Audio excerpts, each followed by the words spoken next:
The ethnocentrism is judging other cultures based on your own and thinking your cultures is better. For example, finding certain food from other countries disgusting kay tungod hindi sila sanay or hindi sila kauyon. So this one can cause judgments and misunderstandings. While cultural relativism is understanding cultures on their own terms without judgments.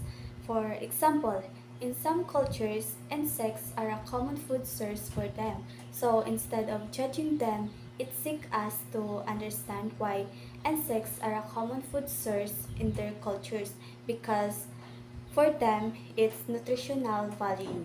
So, it's important to balance this with universal values like human rights because here in the Philippines, ethnocentrism can be seen in regional biases. Then, cultural relativism is shown by respecting different traditions. So, knowing this spot help us get along better with everyone. Cultural relativism reject ethnocentrism by encouraging understanding of other culture without requiring adoption of their practice.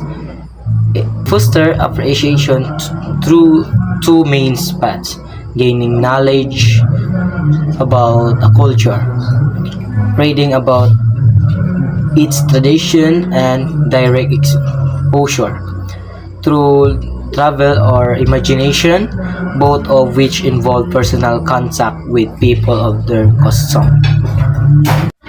So my explanation, cultural relativism is the idea that we should understand and evaluate a culture based on its own values and standard instead of judging it's using the belief of our own culture.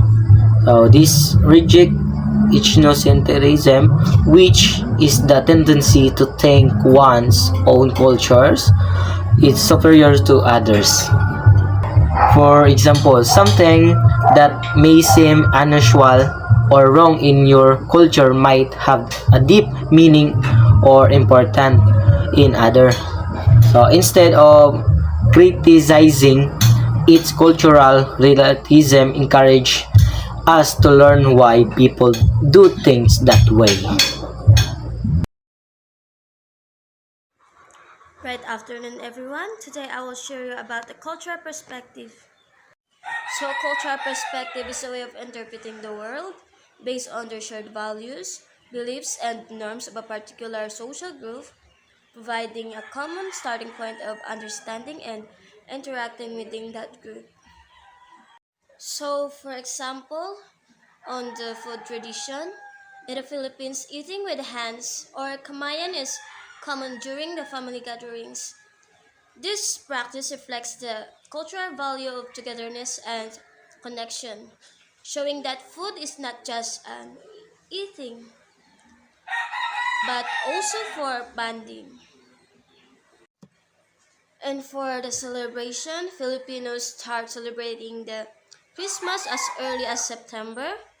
This shows how deeply religion and family traditions are valued in Filipino culture.